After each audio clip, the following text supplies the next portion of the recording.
चलिए ध्यान दीजिए, आज हम लोग पढ़ेंगे भारत को वैसे वीर गाथा जिन्होंने कभी कल्पना नहीं किया था दूसरे देश की भारत में ऐसे वीर गाथा भी है।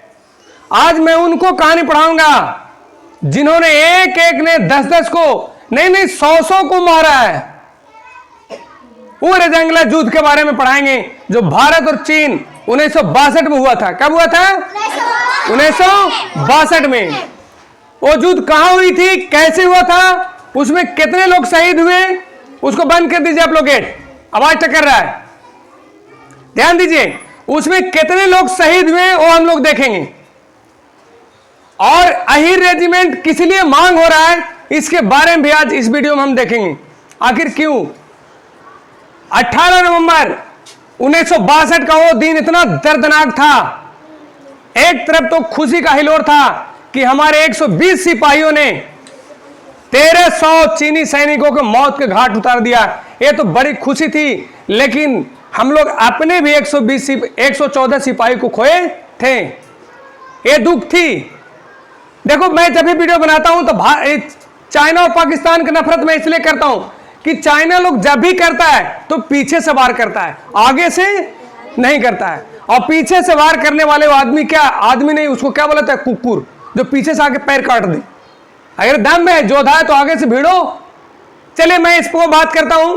और इस सूरवीर के लिए, इन वीर जवानों के लिए शहादत में अभी सबसे पहला बार चतरा जिले में रेजंगला दिवस मनाया जा रहा है 18 तारीख को, और सम्मानित किया जाएगा सैनिकों को, क्योंकि बेचारे हमारे देश के लिए इतना बड़ा शहादत दिए और हम लोग उनके लिए कुछ नहीं करते हैं। बहुत बड़ा मैंने शुभकामना है। जो टीम हमारी टीम जो लगी हुई है, 18 तारीख को रेजंगला दिवस मनाया जाएगा। चतरा कॉलेज के सामने स्टेडियम से जुलूस निकाला जाएगा इन शहीदों के नाम पे। किनको? इन शहीदों के नाम पे। ध्यान दीजिए, आज हम पढ़ेंगे क्या हुआ था। 18 नवंबर 1962 को भारत और चीन के बीच में महायुद्ध हुई थी, जिसमें रेजंगला युद्ध के नाम से जाना जाता है। उस युद्ध को क्या बोलते हैं? रेजंगला युद्ध। ध्यान दीजिए, इस युद्ध में भारतीय सेना 13वीं कुमाऊं रेजिमेंट था। कौन रेजिमेंट था?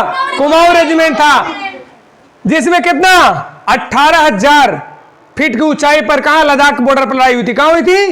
लद्दाख। ध्यान दीजिए, आप रेजिमेंट इतिहास रची जिनका संख्या 120 थी, और चीन के पास लगभग 6,000 सेना थी। फिर भी डटकर मुकाबला किया। फिर भी क्या किया? डटकर मुकाबला किया। करे इस युद्ध में भारत के 114 अहिर सैनिक शहीद हुए थे। कितना? इसमें 114 अहिर सैनिक शहीद हुए थे। किसमें? रेजंगला के युद्ध में, जिनको स्मारक शहीद हुए थे। चीन के 1300 सैनिकों को मौत के घाट उतार दिया।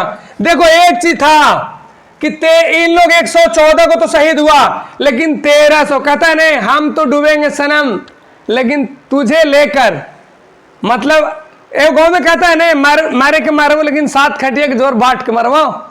इसलिए इन लोग 120 सोच लिया कि हम तो मरेंगे, लेकिन तुम लोग 1300 को धज्जे उड़ा दिया। बाद में पीछे से जो सैनिक आई, इनको भी मार दिया। बेचारे आगे से तो लड़ रहे थे, लेकिन सिपाही पीछे से आकर इनको मार दिया। बचे 6 बचे थे। अब ध्यान दीजिए, इसमें 1300 सैनिकों को मौत के घाट उतार दिया। चौथा टॉपिक में लिखे बच्चे 6 सिपाही चीन सैनिकों ने बंदी बना दिया था, लेकिन वे भी अपने वीरता दिखाते हुए बचकर निकल गए। ये जो 6 बच्चे थे उनका वो बंदी बनाया था, लेकिन इन लोग इतना बहादुर था कि इन लोग भी वहां से निकल के आ गया। अरे एक को पटक के मारा था, बिना हथियार के मारा था। इसलिए मैंने कभी कभी कहता हूं कि चाइना वाले के पकड़ो और मुंडी में मोर पटक दो। पटक के मारा था उन लोगों ने। अब देखेंगे हम लोग आगे। 5वां में करे 13 कुमाऊं 120 जवान दक्षिण अहिरान, क्या अहिर, अरे लिखा अहिरवाल लिखा है, सॉरी, क्या ही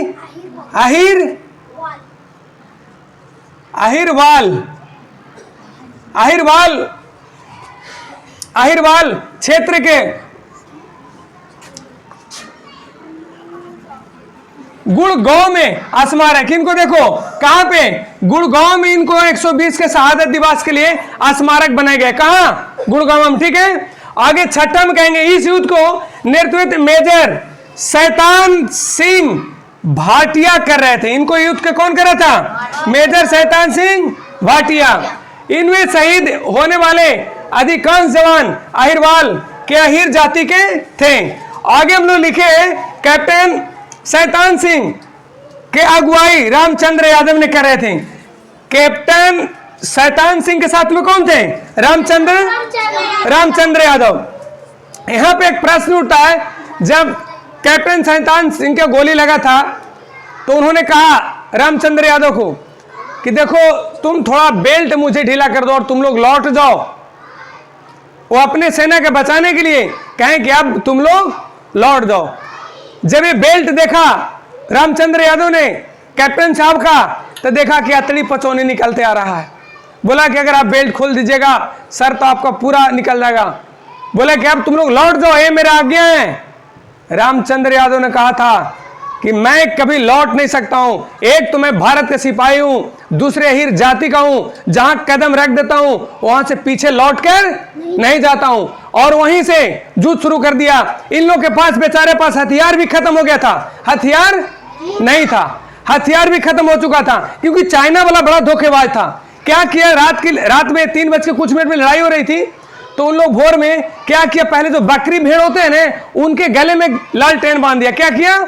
लालटेन बांध दिया और भेज दिया। तो रात में इन लोग आदमी समझ के बेचारे गोली चला दिया। गोली बारूद खत्म हो गया और चाइना के पीछे से सहयोग भी था, लेकिन भारत को पीछे से बेचारे इन लोगों को कोई सहयोग नहीं था। जब खत्म हो गया तो इन लोग ने उन लोग को पटक पटक मारा और बंदूक छीना और उस बंदूक से युद्ध किया। जब इनकी लाश के गत्था जब निकला, जब 3 महीने बाद बर्फ जब पिघला, जब उनसे लाश तक कुछ बेचारे ऐसे सोए हुए थे उसी बीच में। और उस समय जब इन लोग पहाड़ चढ़ रहा था, कौन समय था? दीपावली के टाइम था। आज के पहले दीपावली होती है ना, उसी पर गाने गाए जो ए मेरे वतन के लोगों सुना है ना, जब देश में थे दिवाली वो खेल रहे थे होली।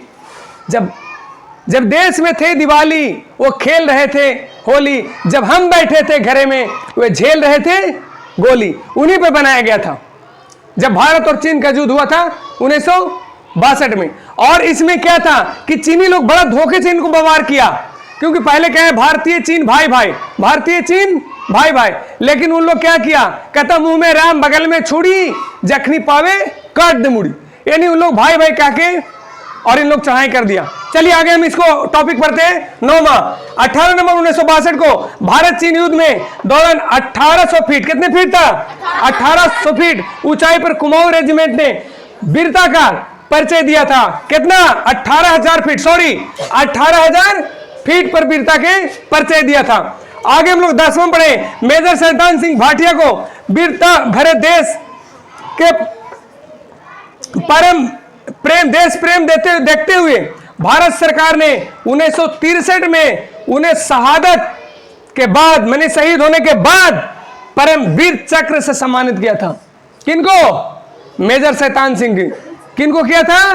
मेजर शैतान सिंह को। रेजंगला का युद्ध लद्दाख बॉर्डर पर हुआ था। कहां हुआ था? लद्दाख। अभी भारत का सबसे ऊंचा स्थान कहां है? लद्दाख। कहां है? लद्दाख। इसीलिए कहता है कि कभी भी जो छोटा, चाइना वाला जो है से छोटा, देखो कभी बोलते हैं ना कि छोटा आदमी में नाटा, लोहा में बाटा, जूता में टाटा, बड़ा चालाक होता है ना, बड़ा तेज होता है। और सही बात है, चाइना वाला है छोटा, लेकिन उनके पास स्किल। अभी भी तो छोटा आदमी जो है ना, उस शरीर से नहीं लड़ेगा, बड़ा छल से लड़ेगा। क्या लड़ेगा? छल से। और यही काम चाइना किया था, छल से। पीछे से 4 बार हरा दिया था, 4 बार। एक चीज तो आज हम लोग गर्व से कहते हैं कि अगर 120 सिपाही पीछे लौट जाता तो भारतीय सिपाही यानी पूरे भारतीय लोग को हमेशा भगोड़ घोषित होता, पूरे विश्व में नाम रहता। आज गूगल पर भी सर्च कीजिए तो रेजंगला में वीर युद्ध के नाम से आता है। और नहीं तो अगर भाग जाता 120 सिपाही पीछे हट जाता तो आज क्या होता? भगोड़ भारत कहलाता। इसलिए हम लोग उनको शहादत दिवस को धूमधाम से मनाएंगे। और पहला बार चतरा में हम लोग आयोजन किए हैं, पूरे जिला के अंदर में चतरा जिला में पहला बार रेजंगला दिवस को उद्घाटन किए हैं, जिसमें लोग बहुत सहयोग दे रहा है। और सिपाहियों को भी सम्मान किया जाएगा, लोग को सम्मान किया जाएगा। और हमें भी अपने देश के लिए अगर जान देने की बात आए तो कभी पीछे नहीं हटना चाहिए, जान के लिए बाजी लगा देना चाहिए। जय हिंद, धन्यवाद। अगले बात फिर अगले वीडियो में।